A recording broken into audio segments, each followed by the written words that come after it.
গতকালকে গিয়ে দেখি আমাদের নাম, বিশেষ করে আতাউল্লাহর নাম এই তালিকার মধ্যে নাই। এইটা সুস্পষ্ট হয়েছে যে রুমিন ফারহানা এবং তার দোসররা পরিকল্পিতভাবে এই বিজয়নগরের 3টি আসনকে ভাগ করেছে। আমরা যাতে কোনো প্রতিবাদ না করতে পারি, আমরা যাতে এই ইসিতে আমরা যাতে কোনো সমাবেশে জয়েন না করতে পারি, এই জন্য আমাদের নামটা বাদ দিয়ে দিয়েছে।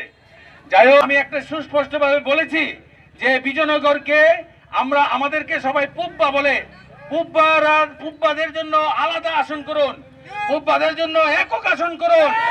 আমরা আর কোনো সরাইল আসন বা কার সাথে থাকতে চাই না, আর গোলামি করতে চাই না। লক্ষ্য করলাম রুমিন ফারহানা এরপরই বক্তব্য দেওয়া শুরু করলেন।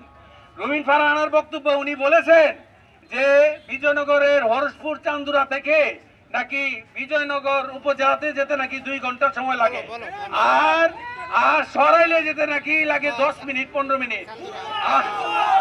আমরা এই তার এই মিথ্যাচারের তীব্র নিন্দা জানাচ্ছি। সংসদীয় নাগরিক পার্টি এনসিপির কেন্দ্রীয় মুখ্য সংগঠক আতাউল্লাহকে একবার ধাক্কা মেরে পরের বার লাঠি দিয়ে ফেলে দেয়। আমরা দেখেছি তার গুন্ডা বাহিনী আতাউল্লাহকে ফেলে কিভাবে পায়ের নিচে পিষ্ট করতে চাচ্ছিল। আমরা বলে দিতে চেয়েছি যে যেই জায়গায় প্রধান নির্বাচন কমিশনারের সামনে আমরা নিরাপদ না, তাহলে এই বাংলাদেশে কিভাবে একটা সুষ্ঠু নির্বাচন হবে?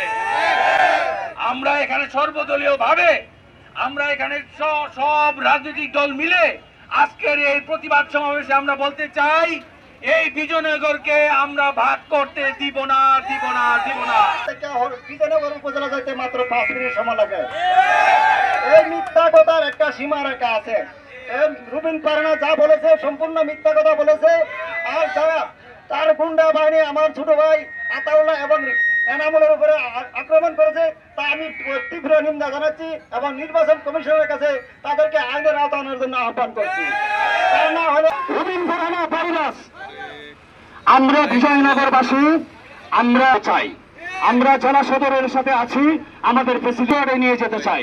মানুষ তাদের নিজস্ব লোকদেরকে ফরওয়ার্ডিং এ নিয়ে যায়, আর উনি আমাদেরকে ব্যাকওয়ার্ডে নিয়ে যায়। আমাদের এই বিজয়নগর যখন জেলা সদরের সাথে আছে, অনেক সুযোগ সুবিধা আমরা পাই, কিন্তু সরাইল, আশুগঞ্জ, সেই বৈরবের সাথে, কিশোরগঞ্জের সাথে ওখানে গিয়ে আমরা সুযোগ সুবিধা পাবো না। অতএব আমরা অখণ্ড বিজয়নগর চাই। আমরা আরো চাই, আমাদের পূর্ববর্তী বক্তারা বলে গেছেন, আমরা স্বতন্ত্র আসন বিজয়নগর চাই।